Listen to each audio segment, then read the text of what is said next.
Hello, അടുക്കള കാര്യത്തിലേക്ക് സ്വാഗതം. ഇന്ന് ഞാനൊരു അടിപൊളി തോരൻ ഉണ്ടാക്കാൻ പോവുകയാണ്.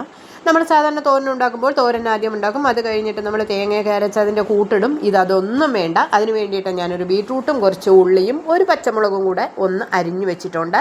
ഇനി ഇതിനൊരു ചോപ്പറിലോട്ടൊന്നിടാം. അതിൻ്റെ കൂടെ തന്നെ നമ്മുടെ തോരത്തിന് അരയ്ക്കുന്ന അരപ്പ്, അതായത് തേങ്ങ, ജീരകം, മഞ്ഞൾപ്പൊടി, മുളക് പൊടി, കറിവേപ്പില, വെളുത്തുള്ളി, ഇത്രയും കൂടെ നമ്മൾ ആ അരിഞ്ഞു വെച്ചിരിക്കുന്ന ബീട്രൂട്ടെല്ലാം ഇട്ട് വെച്ച ചോപ്പറിലോട്ട് തന്നെ ഒന്ന് തട്ടിക്കൊടുക്കാം. ഇത് അരയ്ക്കുകയോ ഒന്നും വേണ്ട, നമുക്ക് മിക്സിയുടെ ഒന്നും ആവശ്യം വരുന്നില്ല. ഇതിലോട്ടൊന്ന് എല്ലാം നിറച്ച് വാരിയിടാം. അതെല്ലാം തേങ്ങയും എല്ലാം ഇതിലോട്ടൊന്ന് വാരിയിടാം.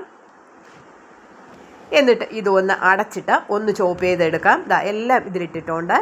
എന്നിട്ട് അത്രയും മഞ്ഞൾപ്പൊടിയാണ്, എൻ്റെ കയ്യിലിരുന്ന മഞ്ഞൾപ്പൊടിയാണ്. നല്ലവണ്ണം ചോപ്പ് ചെയ്തെടുത്തിട്ടുണ്ട്. നോക്കിക്കേ, തേങ്ങയും എല്ലാം ഇതിൻ്റെ കൂടെ തന്നെ അരഞ്ഞ് ചേർന്നിട്ടുണ്ട്. ഇതൊരു പാത്രത്തിലോട്ട് തട്ടാം. കണ്ടോ.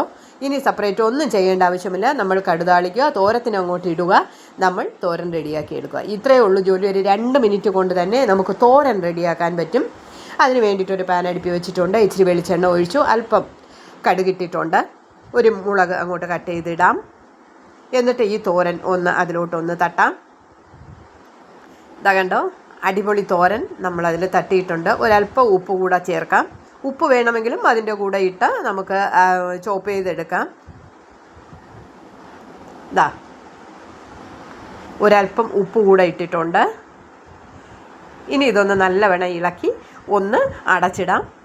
തോരൻ നിമിഷ നേരം കൊണ്ട് തന്നെ നമുക്ക് തോരൻ റെഡിയാക്കി എടുക്കാൻ പറ്റും.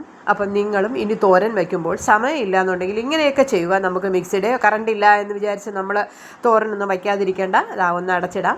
ഒരു 3-4 മിനിറ്റ് കഴിയുമ്പോൾ ബീട്രൂട്ടല്ലേ, പെട്ടെന്ന് വെന്ത് കിട്ടും. അങ്ങനെ നമ്മുടെ അടിപൊളി തോരൻ റെഡിയായിട്ടുണ്ട്. ഓക്കെ, നിങ്ങളും ഇതുപോലെ ട്രൈ ചെയ്യുക.